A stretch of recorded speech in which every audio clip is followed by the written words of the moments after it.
Unit 9, that is People and Environment. Okay, so this is the overview that we will be covering in this unit. It include development and environment, human environment interaction, environmental issues. And there are various issues like pollution, climate change, impact of pollution on human health.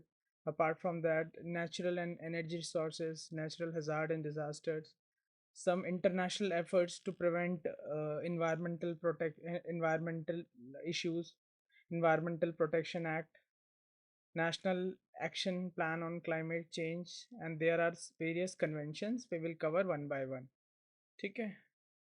So इसको ऐसे शुरू करते हैं कि सी देर are various issue. ठीक है, जैसे हमारे रीजनल इश्यूज होते हैं, या आप जैसे आपके लोकल एरियाज में लेट्स सपोज जैसे कोई थोड़ा डिस्टरबेंसेस है, जैसे सीवर का प्रॉब्लम है, या आपके आसपास जो डस्टबिन है बड़ा वाला वो टूटा हुआ है, लोग कूड़ा वहाँ इकट्ठा कर रहे हैं, इस तरीके से. तो क्या करते हैं आप, आपका जो लोकल, आपके जो आसपास के पड़ोस में लोग हैं वो सब इकट्ठा होके उसको ठीक करने की कोशिश करते हैं, राइट.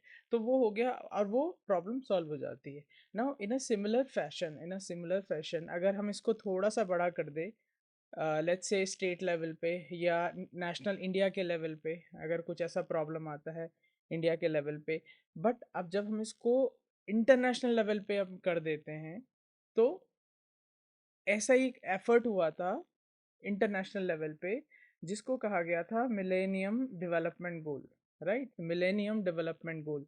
सो इसमें क्या हुआ था, देयर वर 89 कंट्रीज, 89 कंट्रीज आपस में they collaborated with each other and they have decided कि हमारे पास कुछ गोल्स हैं जिनको उन्होंने उन गोल्स को बोला millennium development goals in 2000 year 2000 सितंबर में, right.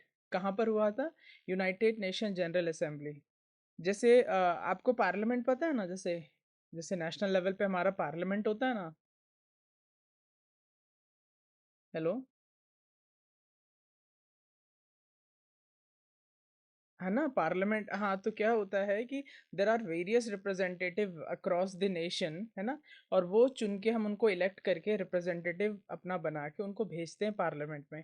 In a similar way there is a United Nation. Have you heard of this United Nation? What is this?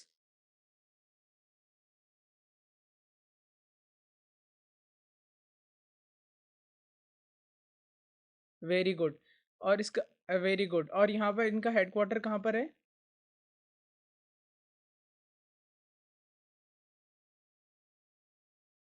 इनका हेडक्वार्टर है न्यूयॉर्क में. हाँ हाँ, ठीक है. तो यहाँ पर क्या होता है, यूजुअली सितंबर में, हर ईयरली हर सितंबर में यहाँ से एक रिप्रेजेंटेटिव जाएगा इंडिया की तरफ से. यूजुअली हमारे जो एक्सटर्नल अफेयर मिनिस्टर हैं वो जाते हैं, ऐसा नहीं है कि वही जाएंगे, कोई भी जा सकता है. ठीक है. तो वहाँ पर एक ईयर 2000 में एक यूनाइटेड नेशन जनरल असेंबली इसको बोला जाता है. वहाँ पे कुछ 89 कंट्रीज ने एक गोल्स अपने लिए कुछ गोल्स रखे जिनको बोला गया मिलेनियम डेवलपमेंट गोल्स. ठीक है. इसमें से आठ गोल थे टोटल, देयर वर 8 गोल्स. क्या गोल्स थे? पहला गोल था to eradicate extreme poverty and hunger, right. Extreme poverty, 89 countries की बात हो रही है कि उसमें से इरेडिकेट करना है extreme poverty and hunger. Second was to achieve universal primary education, at least not secondary or tertiary education, but at least primary education सबके पास होनी चाहिए. Third was to promote gender equality and empower women, right? Gender equality promote करना है and to empower women. Fourth was to improve maternal health. जो जच्चा बच्चा और जो डिलीवरी वगैरह होती हैं उनको इंस्टीट्यूशनल किया जाए, या जो उस टाइम पे डेथ होती है, मैटरनल डेथ होती हैं, ओवरऑल जो मैटरनल की जो हेल्थ है उसको इम्प्रूव कर रहे हैं, right. Fifth was to reduce child mortality. जो नवजात शिशु होते हैं, इन न्यू बॉर्न बेबीज होते हैं, उनकी मोर्टेलिटी को, उनको उनकी डेथ होती थी, देर आर वेरियस इश्यूज, तो उसको प्रिवेंट करना है. To ensure environmental sustainability. Seventh was to combat HIV, AIDS, malaria, and other disease. And eighth was to develop a global partnership for development. Right? And economic and social target, ये आठ total 8 target थे. अगर आपके पास question आता है कि millennium development गोल में total कितने टारगेट थे, and these target are economic and social target, है ना, या तो इकोनॉमिक होंगे या सोशल टारगेट होंगे. And it was implemented by UNEP. ठीक है, UNEP is nothing but one one of the subsidiary branch of subsidiary body of United Nation. इसका यूएनईपी का फुल फॉर्म है यूनाइटेड नेशन एनवायरमेंटल प्रोग्राम. ठीक है, इसको इसको अथॉरिटी दिया गया है टू इम्प्लीमेंट दीज 8 टारगेट्स. ठीक है. Now later on what happened, so this millennium development could not be fulfilled. ठीक है, इसका एक टाइम बाउंड टारगेट था कि इतने टाइम में इनको कंप्लीट करना है, बट ये कंप्लीट नहीं हो पाए थे. ठीक है, कंप्लीट, और देयर वाज सम इश्यूज, तो इनको रिप्लेस किया गया है एसडीजी से. Have you heard of this sustainable development goal? है ना. तो these sustainable development goal, they replace these millennium development goal, and their main focus on achieving sustainable development rather than reducing poverty. ऐसा नहीं है कि हमको poverty reduce करना है, बेसिकली हमको चीज़ों को सस्टेनेबल करना है. सस्टेनेबल डेवलपमेंट, ऐसा डेवलपमेंट जो जो सोशल और इकोनॉमिक चैलेंजेस हैं उनको उनको रिड्यूस करके, उन चैलेंज को करेक्ट करके हमको डेवलपमेंट को भी सस्टेनेबल बनाना है. So this was the overall goal of sustainable development goal. ठीक है. Now, what are these sustainable development goals? So basically, they were started in 2000. They were adopted in 2015. है ना, Millennium Development Goal, or in short, we call it MDGs. So MDGs was adopted in year 2000. और उसके 15 साल बाद sustainable development goal आया. ठीक है. So what are SDGs? These are 17 interlinked objectives. MDGs में 8 गोल थे, एसडीजीज में 17 गोल हैं. और these 17 objectives, they are not isolated one, but they all are interlinked to each other. ठीक है. Now they are colloquially local, मतलब इनको easily हम इसको एजेंडा 2030 भी कहते हैं. Why we call them agenda 2030? Any guess? Exactly, very good. So ये टारगेट है टाइम बाउंड टारगेट. जितने भी हमारे 17 गोल है ना, दे आर टाइम बाउंड. हमको ये 2030 तक इनको कंप्लीट करना ही करना है. Right. So that's why they are known as Agenda 2030. Okay. Now, what are these sustainable development goal? ये question पूछा जाता है इससे. This is very important topic. This is very important topic. Right. So the first, the goal we have is no poverty. Second is zero hunger. Third is good health and well-being. Right. ये हम मैंने short में, just short में इसको mention किया है. Otherwise if you open up this ना, तो उनके अंदर और डिटेल में गोल का ऑब्जेक्टिव और डिटेल्ड ऑब्जेक्टिव क्या रहेगा, you can find them, but वैसे ज़रूरत नहीं है. Fourth is quality education. Fifth is gender equality, clean water and sanitation, affordable and clean energy, decent work and economic growth, industry, innovation and infrastructures, reduced inequalities, sustainable cities and communities, responsible consumption and production, climate action, life below water, that aims to protect the sea animals or sea organisms, and 15 is life on land, 16 is peace, justice and strong international institutions, and 17 is partnership for to achieve these 17 goals. ठीक है. Now वो तो था अभी SDGs के बारे में. अभी स्टार्ट करते हैं हम अपना इन्वायरमेंट के बारे में. So first of all we need to understand what is an environment. पर्यावरण या इन्वायरमेंट क्या कहते हैं, किसे कहते हैं? So environment it includes everything जो आपके सराउंडिंग में है ना, everything in around your surrounding, that is called environment. ठीक है. Now, this has direct influence on the activities of the organism, right? जैसे let's suppose you are there, आपके surrounding में जो चीज़ भी हैं, even someone just entered.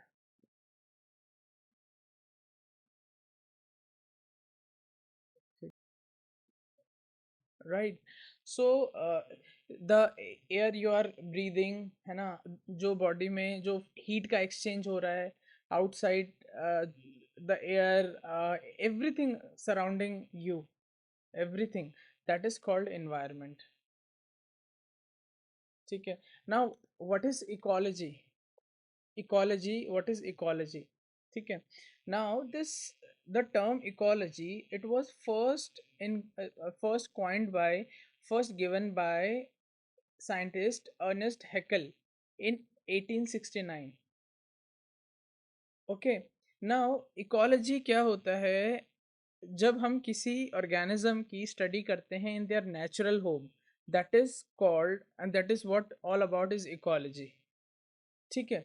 जैसे let's suppose you are studying the fish, आप फिश की स्टडी कर रहे हो, उसको बाहर निकाल के नहीं, वो उसका जो अपना अपना इन्वायरमेंट है ना under the water, in that in that environment you are studying the fishes, that is what called is the ecology, ecology of fish. ठीक है. So basically ecology is nothing but the study of the organism in their natural home, right? And it is a scientific study of the relations that living organism have with respect to each other in their natural environment. ठीक है. So suppose, अच्छा इसको ऐसे can you see this picture? Can you see this picture? ठीक है. तो अभी देखो इकोलॉजी का ऑर्गेनाइजेशन कैसे होता है. जैसे अगर आप ह्यूमन का ऑर्गेनाइजेशन देखोगे ना, ह्यूमन का ऑर्गेनाइजेशन, तो पहला होगा इंडिविजुअल, मतलब let's say you consider yourself as an individual. ठीक है. उसके बाद हमारी क्या होता है, हमारी फैमिली होती है. यस और नो? यस और नो? हेलो, है ना. उसके बाद फैमिली के बाद क्या होता है, आपकी सोसाइटी. उसके बाद और अगर बड़े लेवल पे देखोगे आप, तो और बड़ा ऑर्गेनाइजेशन होगा. ठीक है. तो इन अ सिमिलर फैशन जब हम इकोलॉजी, ये आपको आपको ऑर्गेनाइजेशन याद होना चाहिए. You should remember this organisation, how the organisms are organised in according to the ecology. So first we have individual. ठीक है. Let's suppose this is a single species. Let's suppose ये कोई स्पीशीज है, dear की species है, right? इसी के जैसे जो डिफरेंट अगर हम मल्टीप्लाई कर देंगे ना इसी के जैसे सेम स्पीशीज, तो वो बन जाता है population. Please mind my words what I am saying.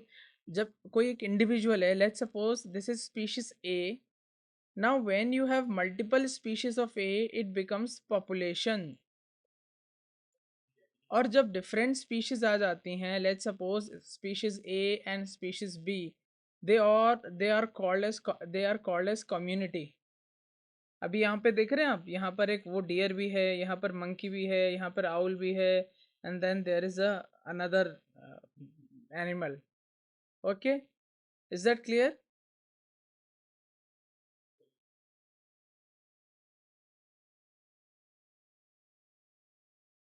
ठीक है ये. ओके. नाउ जब एवरीथिंग इंक्लूडिंग दिस एवरीथिंग, जब आपका जो इन्वायरमेंट भी आ जाता है ना, इंक्लूड हो जाता है environment, that is what called the ecosystem. That is what is called ecosystem. It includes everything living plus non living. Please mind my words. It includes both living and non-living both. That is called the ecosystem. And there are various communities. There are various communities within an ecosystem. Okay. And this, when there are various ecosystem, we consider it as a biome. And eventually we called, there are when there are various biomes, we call the biosphere. So biosphere is the largest level of organization in ecology, or smallest level पे organization is called individual.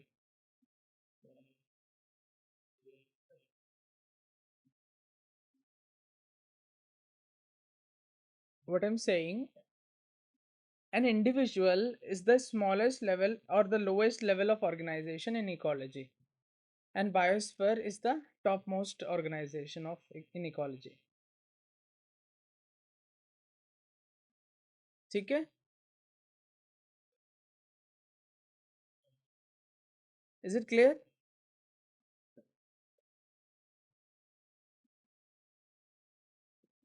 ठीक है. Okay. Now, the another thing is called the ecological footprint. Ecological footprint. Uh, Acha, have you heard of this carbon footprint?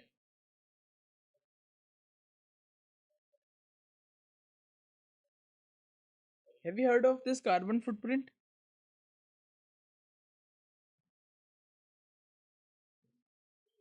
Anyone? What is carbon footprint?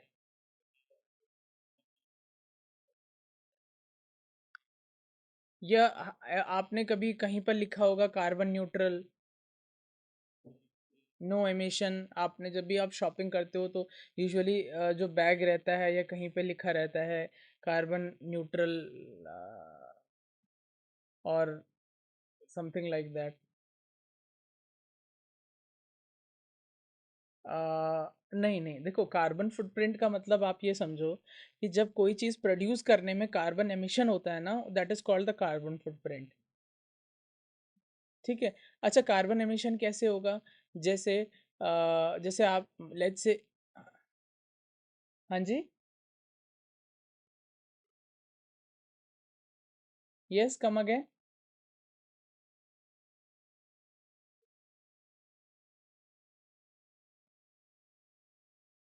Very good, very good. That is called the carbon footprints. Okay. So I am talking about the ecological footprint. अब ध्यान से समझना क्या होता है ecological footprint. बहुत छोटा सा एग्जांपल दूंगा मैं. Let's suppose today I don't have my pen, तो थोड़ा सा प्लीज एक्सक्यूज माय ड्राइंग्स और whatever I am writing. ठीक है. Let's suppose this is your home. Okay. And this is the garden जहाँ पर various vegetable you can grow. Okay. Now when you are alone at home, तो ये इस garden पे you are totally dependent and you can utilise anything और everything you can utilise from this garden, और जिससे आपका डेली आपका चल रहा है. ओके. अब ऐसा भी होता है कि इसमें से कुछ कुछ, क्योंकि आप you can not use this at once at all, right? So इसमें से कुछ कुछ खराब भी हो जाता है. Now you have another member in the house. जब आप दो हो गए हो, तब this is well utilized, this resources you have grown are well utilized. ठीक है. But what if there are five neighbors, you have five other neighbors. तो जब आप टोटल सात आदमी हो गए, टोटल सात लोग हो गए. when you all consume it ना, तो there is nothing left to eat from the next day onwards. Are you getting are you getting ना? क्योंकि क्या हो रहा है, हेलो, है ना? क्योंकि क्या हो रहा है, जब तक आप दो लोग हो तब तक तो ये क्या हो रहा है, आपने तोड़ा भी और वो रीग्रो भी हो रहा है, वो रीग्रो भी हो रहा है तब तक, है ना? जब आपने इधर का तोड़ना शुरू किया तब तक ये जो तोड़ा हुआ था वो रीग्रो हो रहा है. और जब आपने इधर कंज्यूम कर लिया, then you are dependent on this. And meanwhile you are dependent on this whole area which you have already used is now regrowing. But what if there are five other member who also come to have this? तो सबने एक साथ तोड़ लिया. अभी वो gap चाहिए ना उसको रिग्रो होने के लिए. यस और नो? यस और नो? है ना? So what I am trying to say कि ecological footprint is nothing but the human consumption of the natural resources. everything natural, it includes everything, the forest, the water, anything, even the coal, petroleum, anything which are the natural resources. So basically ecological footprint क्या करता है, measure करता है human consumption of the natural resources in comparison to earth's ecological capacity to regenerate them. Let's suppose अगर किसी आप ये समझो कि कहीं से पानी आ रहा है, ठीक है, उसमें से किसी नदी, कोई नदी सॉलिटरी पानी दे रही है हमारे कंजम्पशन के लिए, ठीक है, तो उसमें 100 लोग अपना easily they can survive, okay, yes और no? But what if 200 people come, तो वो अनसस्टेनेबल हो जाएगा, यस और नो? यस और no? So exactly, so that's what I'm saying, कि when population are rising, when the population are rising and you have the limited resources, I'm talking about any natural resources, be it water, be it petroleum, be it any fossil fuel, be it anything you can think of, the forest or anything you can think of, ठीक है, when the population are rising and you have limited resources, limited as in कि earth जो उसको regenerate भी नहीं कर पा रहा है, because earth also needs some time to regenerate them, isn't it? So that is what ecological footprint is all about, ठीक है, and we can calculate it at micro level, मतलब एक इंडिविजुअल कितना कंज्यूम कर रहा है, एंड एक area और एक नेशन के लेवल पे हम ये कह सकते हैं, ठीक है। जैसे have you heard of the power, वो water consumption in India, per capita water consumption, have you heard of this? There are various, है ना, आप देखते होंगे कहीं पे कि इंडिया पर कैपिटा एक आदमी इतना पानी यूज करता है या इतना मीट कंजम्पशन करता है। Have you heard of this kind of statistics, various at various platform, be it in newspaper or, है ना? So we can there, this is nothing but the ecological footprint, right? So the main objective is to educate people about the need to change. तो basically जो हमारी habits ऐसी हैं जो sustainable नहीं है ना, तो वो एक time के बाद finish हो जाएंगी, ठीक है। We have to change, otherwise उसके consequences होंगे, वो बहुत बुरे consequences होंगे। Are you getting this? है ना? So one of them is the global warming. One of the bad consequences of our relentless desire is nothing but the uh, this global warming. Okay, and this is measured in the global hectare. Now we have already learned about this ecology. Now let's get into this ecosystem. So this term was first. What is ecosystem?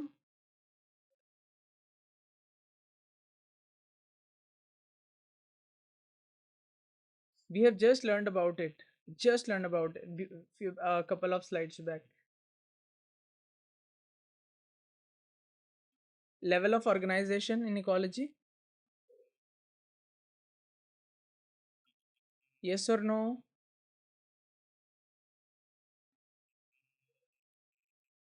Hello. This is ecosystem or not? आप देखो fourth number पे जो level of organisation है, first is individual, second is population, third is community, and fourth, at the fourth level of organization is nothing but the ecosystem. So we are talking about this ecosystem, right?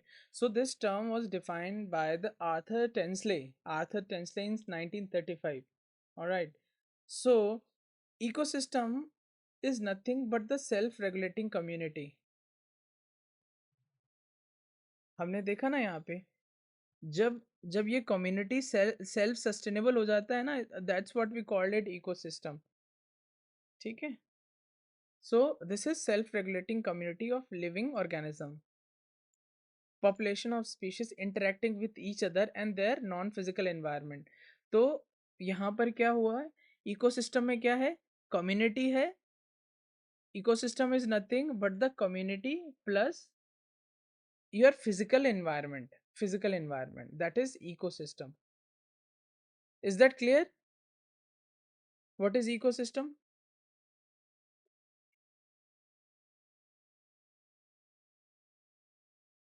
Is that clear?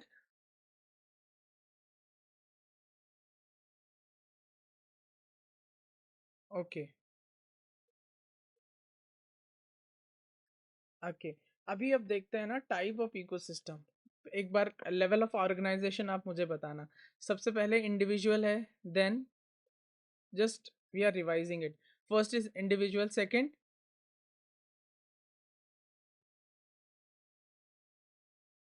Very good, second population, third very good, fourth. So अभी presently we are focusing on this, ठीक है ना, we are reading about this ecosystem. And fourth, fifth,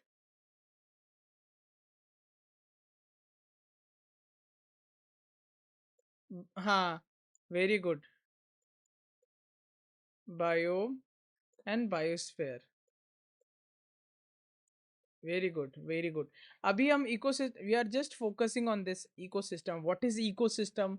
how many types of ecosystem are there around us? ठीक है, so we are learning about this ecosystem, right? तो basically there are grossly two type of ecosystem. One is the aquatic ecosystem, and second one is the terrestrial ecosystem. Is that clear? Aquatic मतलब जो water से related जो भी ecosystem है, water मतलब it could be anything. Fresh water भी हो सकता है, और आपका ओशियन भी हो सकता है, आपका पॉन्ड भी हो सकता है, it could be anything. So it falls under the aquatic ecosystem. और जो दूसरा टाइप का इकोसिस्टम होता है, that is terrestrial ecosystem. Clear? Okay, now ecosystem को further we bifurcate into the fresh water ecosystem and marine ecosystem. Can you give me an example of this?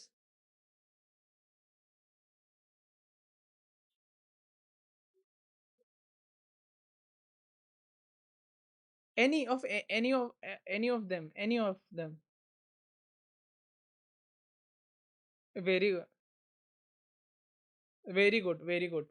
Now fresh water also, अगर हम we can further classify it into the lentic, lotic and wetland, ठीक है? These are fall under the freshwater ecosystem, ठीक है? And in terrestrial ecosystem we have forest ecosystem, we have grassland ecosystem, we have mountain ecosystem, and we have desert ecosystem, right? Now what are the component of the ecosystem? अब component इसके समझ जिसको घटक बोलते हैं हिंदी में, घटक। ecosystem we have biotic component and eco abiotic component। अभी हमने देखा ना इकोसिस्टम में क्या है, आपका कम्युनिटी है और आपका फिजिकल एनवायरनमेंट है, यस और नो? है ना? तो बायोटिक कंपाउंड में कंपोनेंट में क्या, what all includes in biotic component? First is the producer, second is the consumer, and third is the decomposer, ठीक है? आप जस्ट एक इमेजिन, आप एक can everyone think of a forest ecosystem? Can you think of it? Forest और hill area में can you think of it? आप just forest imagine करो, ठीक है? फॉरेस्ट में आप ये देखो, दो component, one is biotic component and one is the abiotic component. अब focus on this biotic component. What are producer in forest? Forest में प्रोड्यूसर कौन होते हैं?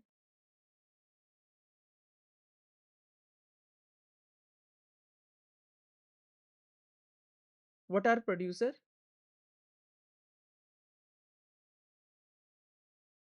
जो प्रोड्यूस करते हैं। You can simply think of a grass, can you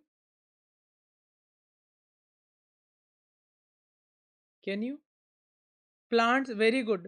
Plant, it could be plant, tree, anything which is being produced. What are consumer? Which feed upon them, which consume the, है ना? And what are the decomposers? Which decomposes everything, so basically this is creating a cycle। अगर वो decompose नहीं होगा तो वो फिर next भी प्रोड्यूस नहीं हो पाएगा, isn't it?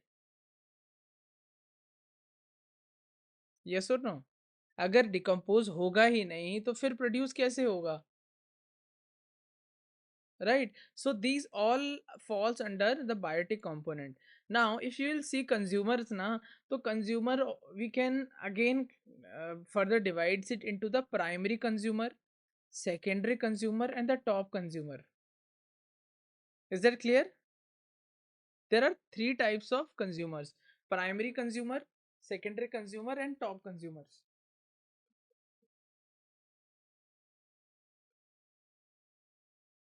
ठीक है? Okay. Can you see this picture?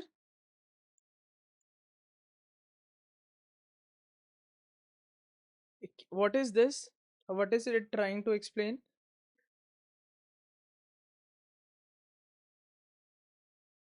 Very good. So basically, biotic and abiotic, we have just heard about this ना कि इकोसिस्टम में दो टाइप के कंपोनेंट होते हैं, बायोटिक कंपोनेंट भी होता है और अबायोटिक कंपोनेंट भी होता है. Biotic component are nothing but the living organisms. Everything living in a ecosystem is called the biotic component. Clear? Is that clear? And जो नॉन लिविंग होगा that is abiotic.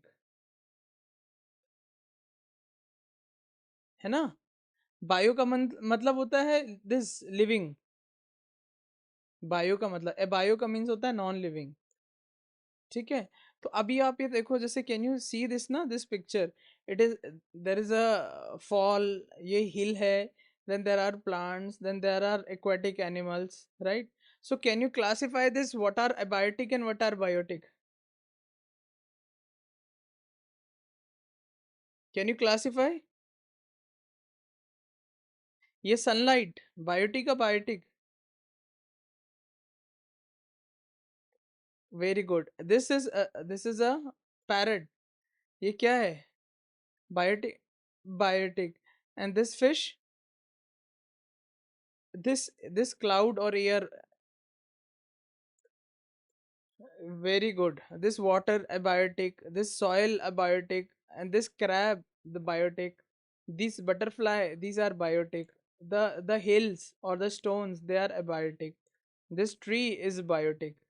Abhi clear hai na what is biotic and what is not abiotic component? Is that clear? Can you classify this? Okay. Now another important topic is ecological pyramid. ध्यान से समझना इसको. What is ecological pyramid?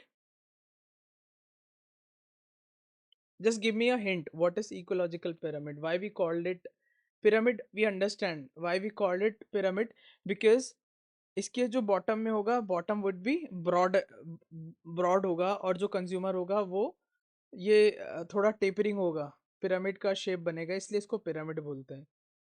ठीक है. Now why we called it ecological pyramid? Because these pyramid shows how the this ये producer और consumer का जो रिलेशन है, how it is organised in environment. We called it, that's why we call them ecological pyramid. ठीक है. The first one is the pyramid of numbers. Now what is pyramid of numbers? आप ध्यान रखना, number means we are concerning about the number. ठीक है. जैसे this is grass. Okay, this is grass. ये जो सबसे बॉटम लेवल पे, दिस इज ग्रास. ठीक है. ये प्रोड्यूसर हो गया. ओके. तो there is a plenty of grass, बहुत सारा ग्रास अवेलेबल है. यस और no? In terms of number, just say yes और no. Do you agree or not? There is a plenty of grass, abundant of grass. Yes or no?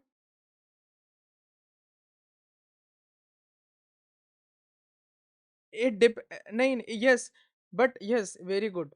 It depends upon the ecosystem we are talking about. If you expect grass in the terrace, I mean this desert ecosystem, there will be no grass. Okay, but just we are talking about the pyramid of numbers. So just imagine any ecosystem which has a plenty of grass. Yes or no? ठीक है, then there would be grasshopper which are dependent on this grass, yes or no? And these grasshopper will be less in numbers than the grass. ठीक है, then this is C1. C1 is nothing but the consumer one, the first consumer, or we call them primary consumer. ठीक है, उसके बाद आता है C2. This is the consumer 2, second level of consumer. These are the mices, rat or mouse, anything. ठीक है, they are in less number of the grasshopper, yes or no? ठीक है, again then there is a third level of consumer, we call that secondary consumer. ठीक है, these are the snakes, they are also in less number than the mice. Okay, and finally we have the top consumer, and this is peacock. It feeds on these snakes, yes or no? So आप देखेंगे ना, this is becoming an upright pyramid, एक pyramid की shape का आप देख रहे हैं। आप जो ये जो नंबर का पिरामिड होगा ना, जो पिरामिड होगा ना नंबर का, वो आपको एक अपराइट पिरामिड आपको देखने को मिलेगा। Is that clear?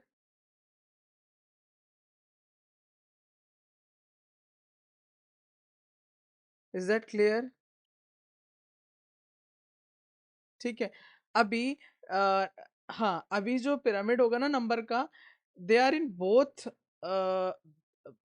Upright pyramid, also the inverted pyramid. आपको जो नंबर के जो पिरामिड होंगे ना, वो आपको अपराइट शेप में भी मिलेगा और इन्वर्टेड शेप में भी मिलेगा। इन्वर्टेड शेप का एक एग्जाम्पल बताओ। देखो, प्रोड्यूसर कम होगा और जो टॉप कंज्यूमर होंगे ना वो ज्यादा होंगे। अब देखो ना, अगर जहाँ पर प्रोड्यूसर कम होंगे और टॉप कंज्यूमर बहुत ज़्यादा होंगे, वहाँ पर इन्वर्टेड पिरामिड होगा।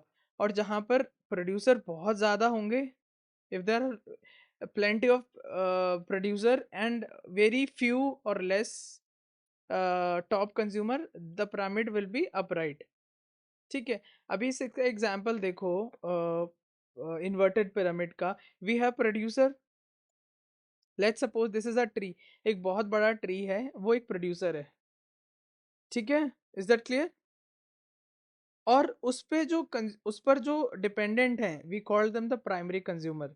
It has beetles, it had various insects which dependent upon this producer. ठीक है, at taking out food from this tree, and on these primary consumer we have above them secondary consumer. So जितने primary consumer है उससे ज्यादा हमारे secondary consumer है। तो ये जो पिरामिड बनेगा ना, ये इन्वर्टेड पिरामिड बनेगा। यस और no?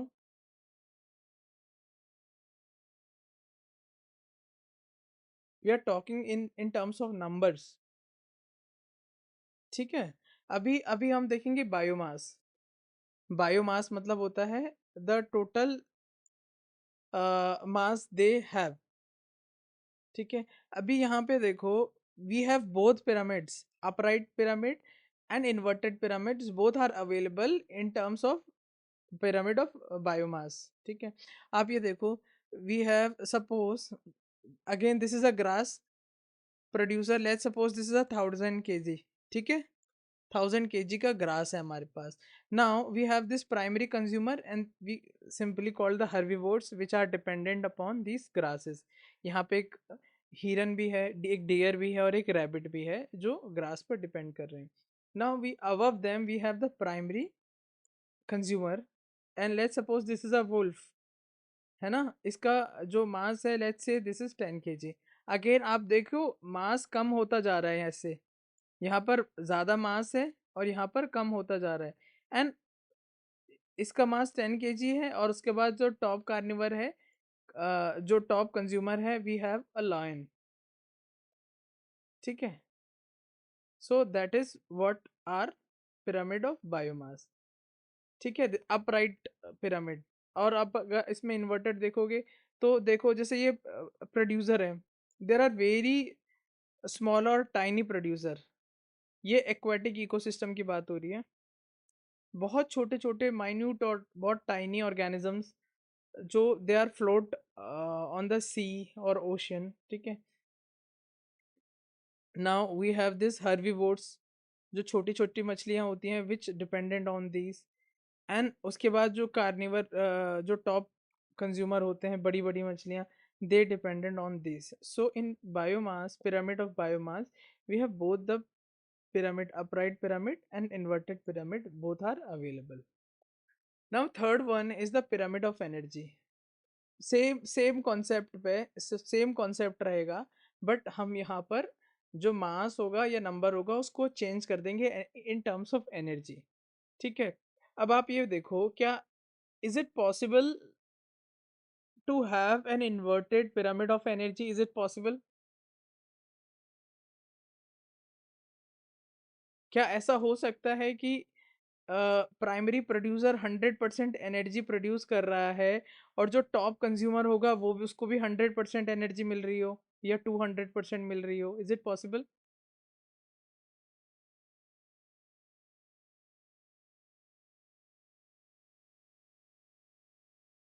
Is it possible, yes और no?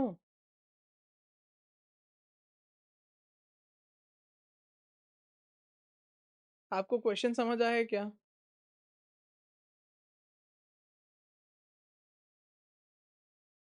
Hello? Anyone? What I am saying, let's suppose this is a this is a producer, let's suppose this is a spinach. ठीक है, ये पालक है, spinach है, and it is taking, let's suppose this is taking some energy from the sun. ठीक है, और the soil. Let's suppose this energy is 100%. Let's suppose this energy is 100%, and you are the top consumer. Can you get 200% energy from this?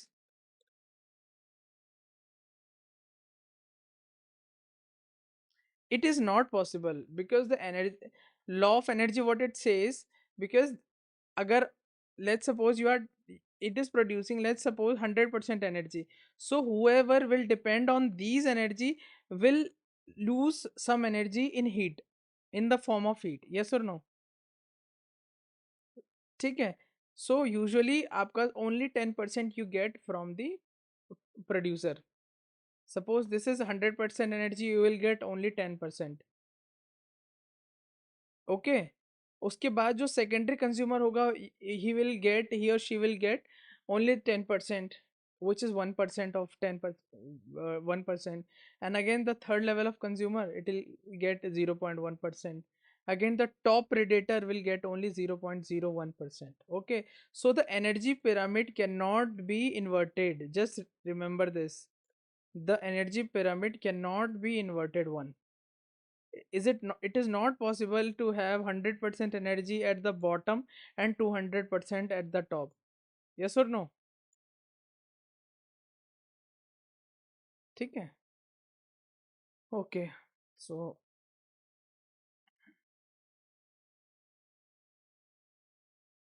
okay, now we are going to the next topic, pollution. ठीक है. And there is one thing na, we will keep today's class short, very short. Just give me a minute, huh?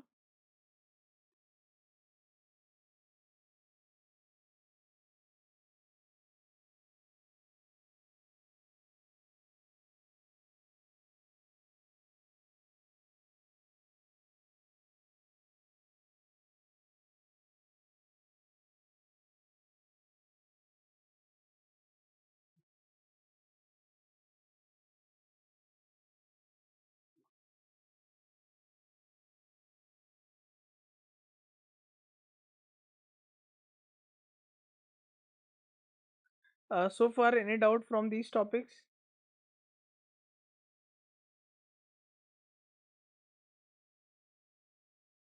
Any doubt?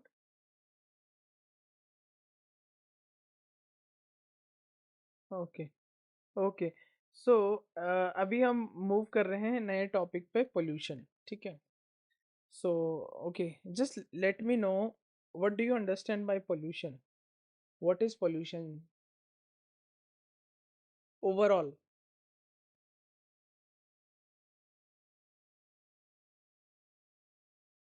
ठीक है, very good. Okay, okay. Do you think it has benefit or any negative consequences to have pollution?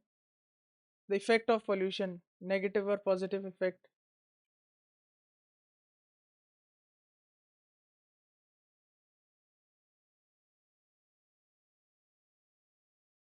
Uh, ठीक है, okay. So basically, what is pollution? Anything, any contamination and this undesirable changes in the physical, chemical and biological characteristics. It could be anything. Physical का मतलब हो गया कि let's suppose अगर it could be anything physical. जैसे कुछ particle होते हैं ना, किसी इंडस्ट्री से पार्टिकल उड़ के चले जा रहे हैं. Have you heard of suit? SOOT. Have you heard of this term suit? है ना? तो suit is nothing but black colour का जो, जैसे फायर जलता है ना, तो ब्लैक कलर का जो पार्टिकल उड़ते हैं, they are physical in nature, थोड़े ग्रॉस होते हैं, बड़े बड़े मोटे मोटे होते हैं. They are called the soot. So let's suppose this is one example of this physical undesirable compound. Chemical, it could be anything. आपका जैसे लेट्स सपोज आपका जैसे इंडस्ट्रीज से जो भी गैसेस जा रही हैं, दे आर केमिकल्स. ठीक है? जैसे नाइट्रस ऑक्साइड हो गया, सल्फर डाइऑक्साइड हो गया, these are the chemical changes. And biological कुछ भी हो सकता है. जैसे कोविड के टाइम पे हमने देखा, this entire this tiny Covid virus, it is nothing मतलब ये भी तो पॉल्यूशन हुआ. यस और नो? है ना? तो this is these undesirable changes of any character, physical characteristics, physical, chemical or biological, or of any compound of the environment, which can cause harm to life and property, that is called pollution. ठीक है? And pollution कभी, अगर वो positive होगा ना, तो वो pollution नहीं होगा. Pollution will always have a negative and undesirable change in the environment, usually the addition of something hazardous. Generally, degradable or non persistent pollution, such as domestic sewages, discarded vegetables, are broken down by the natural processes. Some non biodegradable pollutants do not get destroyed and the sources of vary. ठीक है? जैसे जो ये domestic सीवेजेस होते हैं ना, जैसे ये एक्सक्रीशन वगैरह या जो म्यूनिसिपल वेस्ट होता है, they are biodegradable nature. That is not a worry. वो चिंता का विषय नहीं है. जो जो ऐसा पोल्यूशन जो इजीली डिग्रेडेबल हो जाता है, वो ज़्यादा बड़ा विषय नहीं है चिंता का. चिंता का जो रियल कंसर्न है, that is pollution which are not easily degradable. जो इजीली डिग्रेड नहीं होता है, वो ज़्यादा चिंता का विषय है. ठीक है? सो हम इसको air pollution, water pollution, soil pollution and noise pollution as per your syllabus हम इसको पढ़ेंगे. ठीक है? So first is air pollution. हम ये पढ़ेंगे कि एयर पोल्यूशन क्या होता है, इससे ये क्यों होता है, इससे क्या होता है, और इसके साइड इफ़ेक्ट्स क्या-क्या हैं, और गवर्नमेंट ने क्या-क्या इनिशिएटिव लिए हैं, या क्या-क्या ऐसे कानून बनाए हैं जिससे हम एयर पोल्यूशन से टैकल कर सकें. ठीक है? सो एयर पोल्यूशन होता है those undesirable changes that occur in air is called the air pollution. ठीक है? An atmospheric condition in which certain substances including normal constituent in excess, जब कोई भी नॉर्मल, जैसे एक एक कुछ कंपाउंड तो ऐसे होते हैं जो पॉइजनस होते हैं, या जिनका जो नेचर होता है वो हार्म करने का होता है. लेकिन जब कोई न्यूट्रल चीज़ें भी बहुत एक्सेस में हो जाती हैं ना, तो उससे भी गड़बड़ शुरू होने लगती हैं. ठीक है? आप ये बताओ, any one of you, is carbon dioxide harmful for human or not?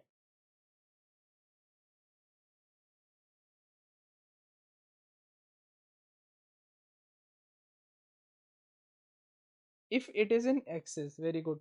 What if it is in normal state, और न्यू मतलब एक्सेस में नहीं है, नॉर्मल उसमें है? Very good, very good, very good, very good, very good. So basically अगर carbon डाइऑक्साइड नहीं होगा ना तो we even can not sustain. कैसे? Because carbon dioxide is required to make glucose by the plants और ट्रीज। ओके, है ना? उनको चाहिए होता है ग्लूकोज बनाने के लिए, अपना फूड प्रिपेयर करने के लिए CO2 चाहिए। दूसरा रीज़न ये होता है कि अगर कार्बन डाइऑक्साइड नहीं होगी ना तो हमेशा आप ये देखो, जैसे देर आर सर्टेन प्लैनेट्स जो हमेशा ठंडे रहते हैं। मतलब अगर यहाँ पे कार्बन डाइऑक्साइड नहीं होगी ना तो यहाँ पर आइस एज हो जाएगी। We can not imagine life in earth अगर कार्बन डाइऑक्साइड नहीं होती। आपने आइस एज सुना है? ऐसा नाम सुना है, ice age? Have you heard of this? So ice age is nothing but एक ऐसा टाइम, अर्थ में ऐसा टाइम था जब पूरी जो अर्थ थी वो पूरा आइस होता था, पूरा आइस होता था। पोल्स में तो है ही है बट हर जगह आइस होता था, क्योंकि कार्बन डाइऑक्साइड नहीं थी। और कार्बन डाइऑक्साइड क्या करता है? It traps the incoming radiation of the sun.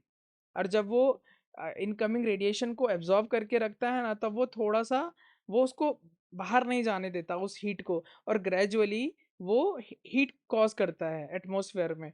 और जब हीट कॉज होती है तो आइस मेल्ट होने लगती है, और जब आइस मेल्ट होती है तो लैंड दिखने लग जाता है, लैंड दिखने लग जाता है तो वेजिटेशन उगने लगता है, वेजिटेशन उगने लगता है तो बहुत सारे जानवर आ जाते हैं टू फीड देम। जानवर आ जाते हैं तो फिर वो डोमेस्टिकेशन शुरू हो जाता है और लाइफ शुरू हो जाती है। तो बेसिकली CO2 इज गुड, अगर, और गुड और एसेंशियल भी है CO2। बट वही अगर बहुत एक्सेस में हो जाता है तो now we are facing this global warming. Global warming का सबसे बड़ा कारण अभी CO2 है। Do you know that?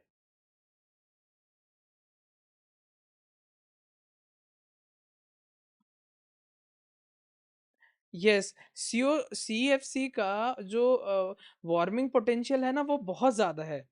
CFC है, उनका पोटेंशियल बहुत ज़्यादा है, लेकिन they are produce in the very very tiny amount. But but with respect of this, जो कार्बन डाइऑक्साइड एमिशन हो रहा है ना, it is in massive amount. Even the car we are driving, the product we are having, जो industry में वो produce होता है, उससे जो इंडस्ट्री का जो, ऑब्वियसली उनको इलेक्ट्रिसिटी चाहिए होती है, और इलेक्ट्रिसिटी कैसे प्रोड्यूस हो रही है? थर्मल पावर प्लांट है इंडिया में। Around 60% of the electricity we consume it dependent on the thermal power plant. और थर्मल पावर प्लांट को चलाने के लिए क्या चाहिए होता है? कोयला चाहिए होता है, कोल चाहिए होता है, and this coal will produce the carbon dioxide. Yes और no? So basically air pollution, हमें अगर कोई भी अगर नेगेटिव या कुछ ऐसा कंपाउंड प्रोड्यूस होता है, अनडिजायरेबल कंपाउंड ऐड होता है एयर में, एटमॉस्फेयर में, that will cause air pollution. ठीक है? ठीक है। And it has undesirable effect or negative impact on man and his environment. ठीक है? And they are usually in the form of the gases. जैसे नाइट्रिक के ऑक्साइड हो सकते हैं, NO, सल्फर के ऑक्साइड्स होते हैं, मैरीटाइम ट्रांसपोर्टेशन होते हैं। जैसे आप देखोगे ना जो समुद्री जहाज चलते हैं, द कमर्शियल दिस शिप्स जो चलती हैं, they also produce this carbon dioxide. The main elements of pollution are the nitrogen oxides and sulfur oxides. Now, sulfur oxides emission is mainly due to the presence and burning of the sulfur compound in the fuel. Basically, जो fuel होता है ना, जो हम जैसे गाड़ी में fuel डलवाते हैं, जब वो इंजन, गाड़ी के इंजन में बर्न होता है ना, तो it will produce the compounds of the sulphur compound. ठीक है? So just remember this: one is the nitric oxides, second is the sulfur k oxides, third is the carbon monoxides. It is produced from the car, trucks and other outdoor vehicles. Now what is VOC? This is volatile organic compound। volatile organic compound आपने देखा है ना, जैसे paint होता है, paint आप अगर छोड़ देंगे तो कुछ टाइम बाद वो उड़ जाता है। जो थिनर होता है वो उड़ जाता है। So these are the volatile organic compounds जो इजीली उड़ जाते हैं, जैसे पेंट्स, varnishes, wax.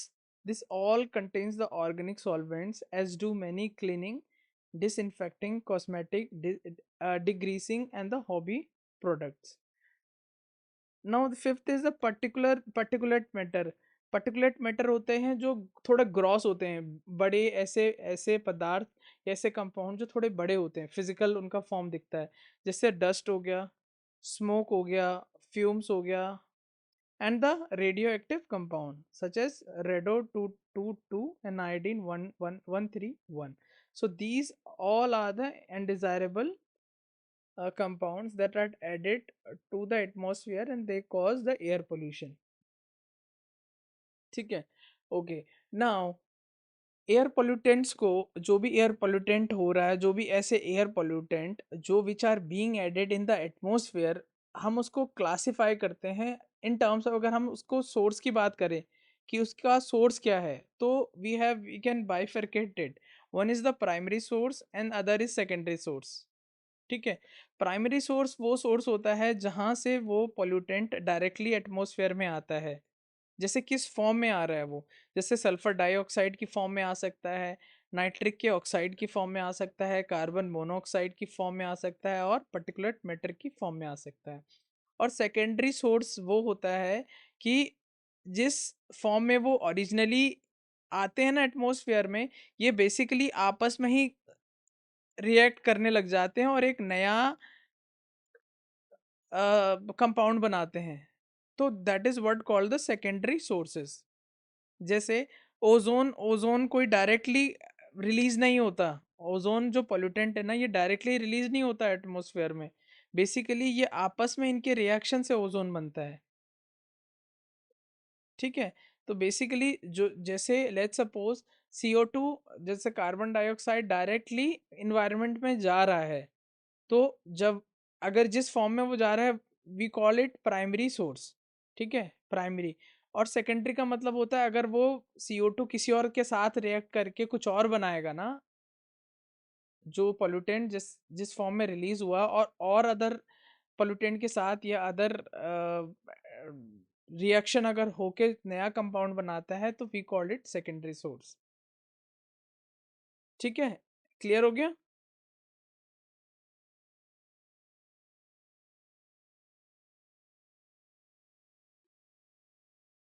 नाउ अगर हम this was one, on the basis of the sources, this was one. Second is the mode of release. Mode मतलब ऐसे pollutant को इस तरीके से जो इंडोर में रिलीज होते हैं, जैसे cooking, smoking, air conditioning etcetera. तो यहाँ से carbon monoxide, carbon dioxide, volatile organic compound release होते हैं. और आउटडोर में जैसे इंडस्ट्रियल प्रोसेस या ट्रांसपोर्टेशन, है ना, जो कोई इंडस्ट्री चलती है या ट्रांसपोर्टेशन वगैरह होता है, वहाँ से particulate matter, carbon monoxide, nitrogen के ऑक्साइड, वोलेटाइल ऑर्गेनिक कंपाउंड आदि रिलीज होते हैं. ठीक है, क्लियर हो गया.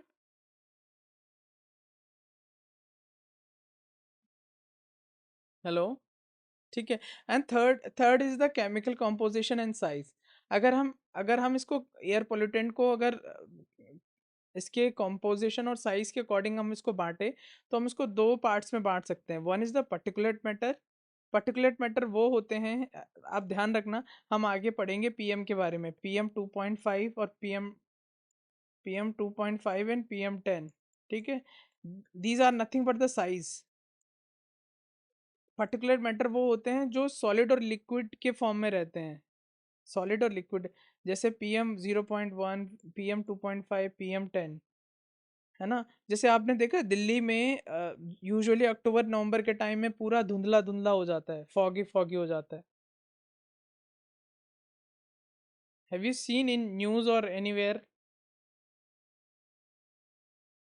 What is that fog? What is that foggy thing? Because it is not actually fog. Very good. तो smog is nothing but the smoke and fog का जो कॉम्बिनेशन हो जाता है, they are nothing but the particulate matter. कुछ नहीं होता, वो जो मोटे मोटे पार्टिकल्स होते हैं, जो धूल होती है या जो पोल्यूशन हो जाता है, क्योंकि उस टाइम ना it is just onset of the winter season. और जो यूजुअली विंटर्स में क्या होता है, जो एटमॉस्फेयर की जो लेयर होती है ना, जो हमारे सराउंडिंग में है, वो थोड़ा श्रिंक हो जाती है, थोड़ा दब जाती है। तो वो पर्टिकुलर मैटर को उड़ने नहीं देता। It does not let this particular matter to get out of this atmosphere और टू अदर प्लेस। तो बेसिकली दिल्ली के आसपास थोड़ा ऐसा मौसम बन जाता है ठंड के कारण कि वो थोड़ा श्रिंक हो जाते हैं और सारे जो पर्टिकुलर मैटर हो जाते हैं, they get stucked into this atmosphere, in Delhi's atmosphere particularly. ठीक है। And secondly the gaseous form, so they are miscible in with air in the vapour form. तो वो वेपर की फॉर्म में वो कुछ ऐसे केमिकल कंपाउंड जो वेपर की फॉर्म में एयर के साथ स्टक हो जाते हैं, जैसे सल्फर के डाइऑक्स। जैसे आपने देखा हुआ, जब ऐसे मौसम में आप जाते हैं ना, तो आपकी इचिंग होती है आंखों पे, है ना, ब्रीदिंग प्रॉब्लम होती है ना। तो बेसिकली ये इसमें जो जैसे सल्फर अगर रहेगा ना, अगर एयर में सल्फर रहेगा तो आपको इचिंग होगी आंखों पे, आपको खुजली होगी। ये सारे उसके नेगेटिव इम्पैक्ट है। ओजोन, नाइट्रोजन के oxide, carbon monoxide, volatile organic compounds. ठीक है ना। अगर हम इसकी बात करें, what are the sources of the air pollutant, क्या क्या मेन सोर्सेज हैं पोल्यूटेंट्स के। इंडिया की बात कर रहा हूँ मैं। The first one is the industry. Industry से कैसे होता है air pollution?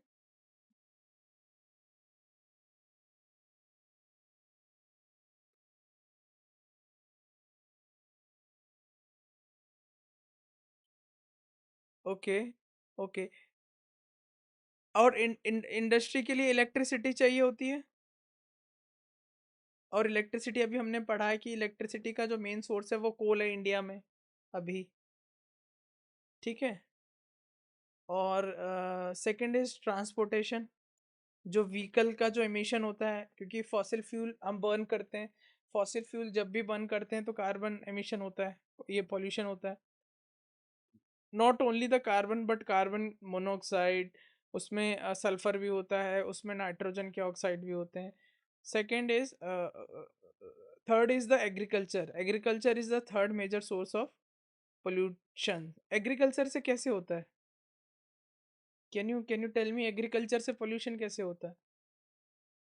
Very good, very good. उसमें जो पेस्टिसाइड्स वगैरह होते हैं। ठीक है।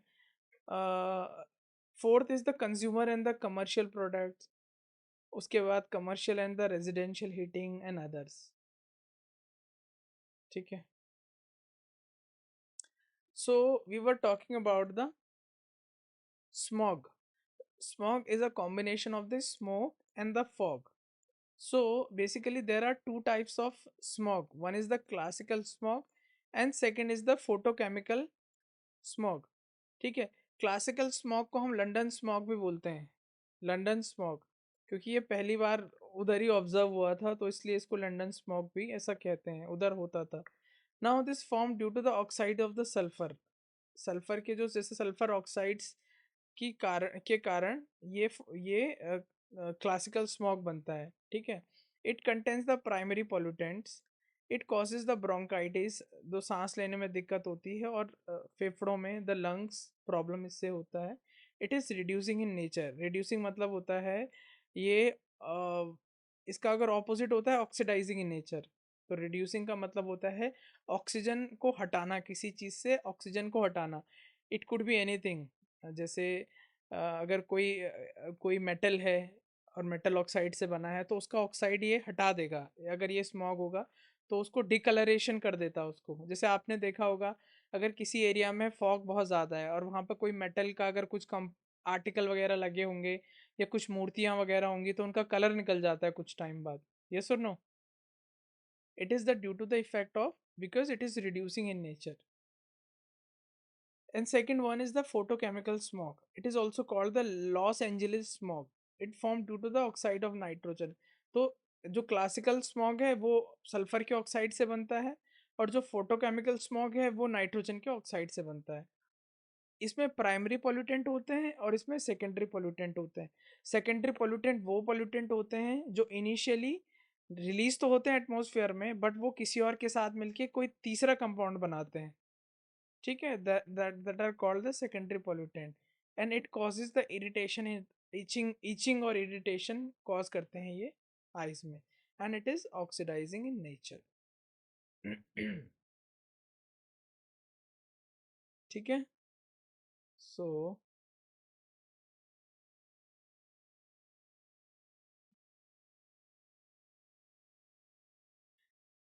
हम एक एक गैस के बारे में अभी पढ़ेंगे, ठीक है. What are the criteria of the pollutant, एक एक गैस के बारे में अभी हम पढ़ेंगे. यहाँ से क्वेश्चन आते हैं आपके, ठीक है, क्वेश्चन बनते हैं यहाँ से. The first one is the nitrogen dioxide. Nitrogen dioxide N2 is in air oxidize, ठीक है. Nitrogen oxides, nitro when I am saying nitrogen oxides ना, नाइट्रोजन ऑक्साइड्स का मतलब कुछ भी हो सकता है. It could B NO, it could B N2O, it could B NO2, anything, ठीक है. So nitrogen dioxide is the name of the gas. It is brownish gas, brown colour की गैस होती है. It irritates the respiratory system, जो आपका श्वसन जो सांस लेने वाला है रेस्पिरेटरी सिस्टम है, उसको उसमें इचिंग करता है, इरिटेट करता है. Originate from the combustion.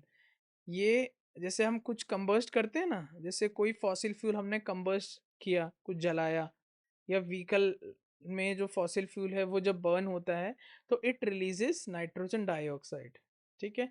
इसका सोर्स क्या है? Burning fuels including petrol, diesel and coal, ठीक है. क्वेश्चन इस तरीके से आएगा कि इस ये this is gas x, it is brownish in colour, it is released burning fuels from the petrol and diesel. Uh, uh, name the pollutant or name of the find the name of the gas. तो उसमें there would be various options. Nitrogen है या sulphur है. So ठीक है. Now this ground level ozone, this is O, हाँ, O3, ozone. Ground level ozone 3 primary constituent of the smog. तो जो स्मॉग होता है ना, स्मॉग में सबसे ज़्यादा जो होता है वो ओजोन होता है, स्मॉग. अच्छा, ओजोन अच्छा होता है या कोई बुरा होता है ओजोन? आपने ओजोन सुना है?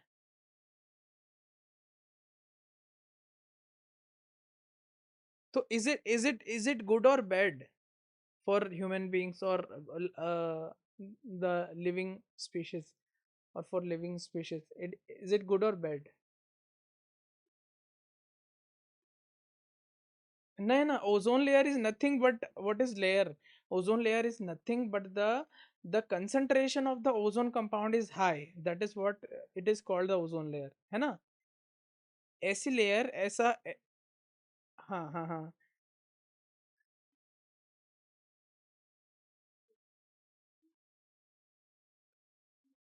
Okay, so is it overall good or bad? Just tell me, is ozone good or bad for us?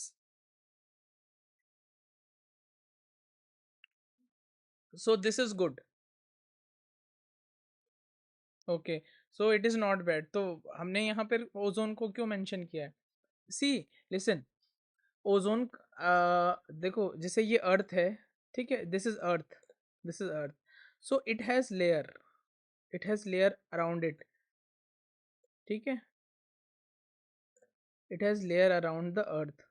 The first layer is the troposphere. First layer is the troposphere. Okay. So if this is earth, though this is the first layer. This is the troposphere. This is stratosphere. This is mesosphere. Okay. So जो ozone का जो original position है ना, it is somewhere between troposphere and the stratosphere and little below this stratosphere के lower part में and above the troposphere. Okay. This is the original position of or original place of this ozone layer, ठीक है. तो basically ozone layer protects us from the UV rays coming directly from the sun. So this is the ozone layer. But what happens generally जब भी जैसे vehicle होता है ना, vehicle से जो पोल्यूशन निकलता है, तो उससे भी ओजोन लेयर प्रोड्यूस होता, ओजोन गैस प्रोड्यूस होती है। तो इसको बोलते हैं ग्राउंड लेवल ओजोन। तो जब ओजोन ग्राउंड लेवल पर आ जाती है ना, थ्रू वेरियस इंडस्ट्रियल पोल्यूशन, तो वो फिर पोल्यूटेंट बन जाता इज इट क्लियर? है ना? तो जो ground, just mind my words, कि जो ग्राउंड लेवल का ओजोन होता है, this is harmful for us. But जो ओरिजिनल और जो जो वहां पर है, वो ट्रोपोस स्ट्रेटोस्फेयर के लोअर लेवल में जो ओजोन लेयर है, it is very good for us. ठीक है ना? तो क्या होता है, जो ओजोन एंड जो स्मॉग, जो प्राइमरी जो स्मॉग होता है ना, जो भी हमने लास्ट स्लाइड में पढ़ा, उसका जो प्राइमरी कॉन्स्टिट्यूएंट होता है, that is ground level ozone. Now reaction of the volatile, और इसका क्या है कि reaction of the volatile organic compound plus nitrogen के oxide in the presence of heat and sunlight, it will produce the ozone layer. And what are the sources? The vehicle and industries are the major source of the ozone, ground level ozone. ठीक है? The third one is the carbon monoxide. So carbon monoxide is what? Carbon monoxide क्या होता है, जब कोई भी fossil fuel जलाते हैं ना, या कोई भी हम बायोलॉजिकल जैसे ऐसा फ्यूल जलाते हैं, बायोफ्यूल्स हम बर्न करते हैं, तो जब वो कंप्लीटली बर्न नहीं हो पाते, वो when they are not able to burn completely, it will produce the carbon monoxide gas। ठीक है? और कार्बन मोनोऑक्साइड की एक खासियत बोलो या बहुत गलत चीज़ ये बोल सकते हो आप, कि अगर आपके पास आपके सराउंडिंग में कार्बन मोनोऑक्साइड भी होगी और ऑक्सीजन भी होगी ना, तो आपके लंग्स में जो एफिनिटी होगी वो कार्बन मोनोऑक्साइड के लिए ज़्यादा होगी। Are you getting this? मतलब कार्बन, आपका ऐसा देखो ना, जैसे कि लेट्स सपोज आपके जो लंग्स है ना, they are like magnet, and if you have oxygen and nitrogen oxide, so it will pull more strongly to the sorry, carbon monoxide rather than the oxygen। अगर आप कहीं पे भी एक्सपोज हो गए हो कार्बन मोनोऑक्साइड में, तो आपको ब्रेथलेसनेस और इवेंचुअली डेथ भी हो सकती है। Why? Because it will replace all your oxygen. आपके जो लंग्स में जितनी भी ऑक्सीजन है, वो फटाफट उसको रिप्लेस कर देगा कार्बन मोनोऑक्साइड से, क्योंकि एफिनिटी ज़्यादा होती है। ओके। सो जिनको कभी, हाँ, जिनको ऐसे दम घुटने की कभी कभी दिक्कत हो, जैसे have you heard of such cases कि किसी ने जैसे सर्दियों में they have burn this fire inside their room, सेकने के लिए, हाथ सेकने के लिए, and by the morning they are gone. So what is the reason? Carbon monoxide is the reason. Yes, उसका स्लो डेथ भी इट कॉजेस, बिकॉज आप सो रहे हैं और it is gradually producing this carbon monoxide, है ना? तो ऑक्सीजन तो जा ही नहीं रहा है, because carbon monoxide is present in the environment, and it has more affinity, your body has more affinity towards it will gradually replace this oxygen in your blood, and eventually it will cause to the death। ठीक है? So it is produced by the incomplete burning of the carbon based fuel and the natural and the synthetic products such as cigarettes। Okay, now fourth one is the carbon dioxide। So basically जैसे अभी हमने कहा कि carbon dioxide itself, the the very nature of the carbon dioxide is not harmful, it is used, rather it is useful for the plants, and we are totally depend on the plants, so it also beneficial for us। but इसका excess में बहुत ज़्यादा it is a pollutant, है ना? So it is a principal greenhouse gas, it emitted as a result of human activities such as the burning of coal, oil, and natural gases। Fifth one is the sulfur dioxides। Now it is the have you heard of this acid rain? What is acid rain?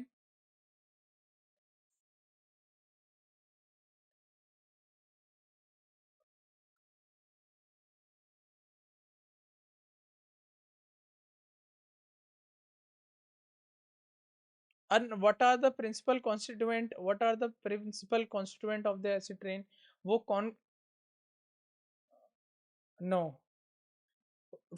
First is the sulfur, first is the sulfur dioxide, ठीक है, and second is nitrogen dioxide, ठीक है। जब sulphur dioxide और nitrogen dioxide की जो concentration है वो बहुत ज़्यादा हो जाती है, और उसके बाद जो रेन पड़ती है ना, तो वो it all get mix together and it will form the sulphur sulphuric acid and nitric acid, and then it will cause difficulty to the plants, to the मतलब अपने जो सराउंडिंग में है, तो it will destroy a lot of things, ठीक है। It is it formed when the fuel, just coal oil containing sulfur is burned in the metal smelting. जब metal, जो फैक्ट्री रहती है ना, जो जहाँ पर मेटल बनता है, स्मेल्टिंग होती है, वहाँ पर भी बहुत ज़्यादा सल्फर प्रोड्यूस होता है। The next one is the chlorofluorocarbon. So it they are responsible for the ozone depletion. Ozone layer को डिप्लीट करने में they are the number one. They release from the air conditioning system and the refrigeration system. जो refrigerator हमारे घर में होता है, या जो फ्रिज, एसी फ्रिज वगैरह होते हैं, उनमें से उनमें कूलेंट होता है, तो उसमें से उसमें यूज़ किया जाता है क्लोरोफ्लोरोकार्बन। और क्लोरोफ्लोरोकार्बन थोड़ा खतरनाक है इन्वायरमेंट के लिए, because it depletes ozone layer. The next one is the lead, causes the learning disabilities in the children, toxic to the liver, kidney, blood forming organs. It is present in petrol, diesel, lead batteries, paints, hair dye products, etc. ठीक है, and next one is the particulate matter, PM10 and 2.5. All right, now we'll learn about this, the effect on the human health. There are different pollutants and their ill effects on the human health. The first one is the sulfur dioxide, right? This is the sulfur dioxide.